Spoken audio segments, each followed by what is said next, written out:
Astagfirullahaladzim. Di sini saya akan melakukan pengambilan hapusan darah tepi. Nah, di sini adapun indikasi dari pengambilan hapusan darah tepi ini, yang pertama itu pasien dengan gejala anemia, terus yang selanjutnya itu pasien yang suspek malaria dan filariasis.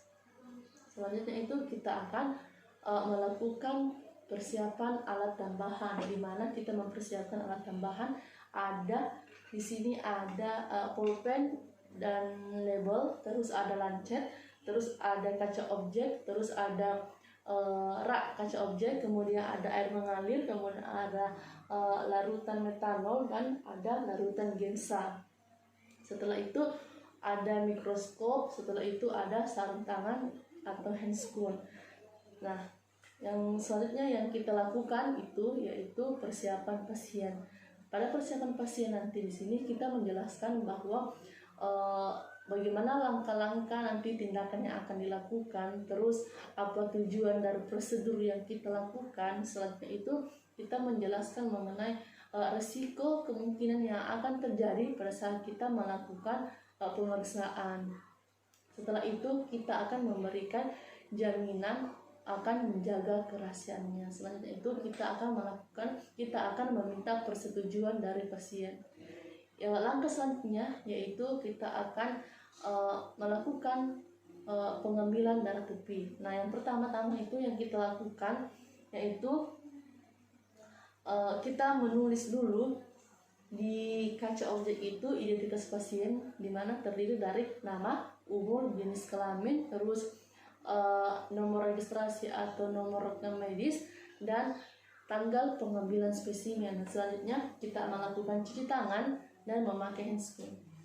Nah, selanjutnya itu kita akan melakukan pengambilan darah tepi. Pertama-tama itu kita akan mensterilkan jari pasien. Selanjutnya kita tetesi satu tetes di daerah tepi kanan ini untuk hapusan darah tebal, kemudian agak pertengahan sedikit di daerah kiri. Setelah itu kita ambil ujung dari kaca objek, kemudian kita lakukan gerakan melingkar pada hapusan darah tebal agar darah itu menyebar. Untuk hapusan darah tepi kita letakkan di depan tetesan darah tadi itu dengan membentuk sudut 45 derajat. Kemudian kita tarik ke belakang sampai darah terkumpul, kemudian kita hentakkan ke depan. Nah, setelah kita hentakkan ke depan, kita letakkan kaca objek tadi di atas rak. Setelah itu kita keringkan.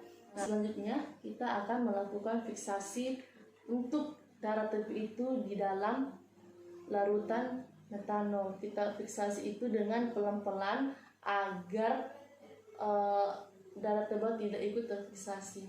Setelah itu kita diamkan lagi dengan suhu ruangan. Nah, untuk sembari menunggu dari pengeringan dari daerah tepi, kita tetesi air mengalir untuk hapusan darah tebal agar terjadi hemolisis pada eritrosit. Nah, kemudian kita keringkan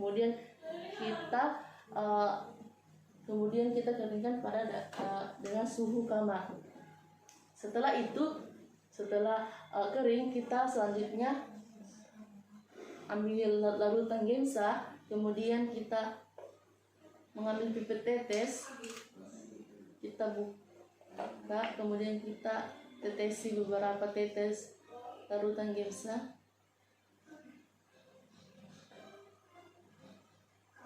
Setelah itu kita keringkan selama 30 menit. Setelah 30 menit kita basahi dengan air mengalir. Kemudian kita keringkan dengan suhu kamar dengan keadaan miring. Tunggu sebentar. Nah, setelah kering, kaca objek siap dibawa ke mikroskop untuk melihat apakah ada infeksi parasit pada eritrosit pasien.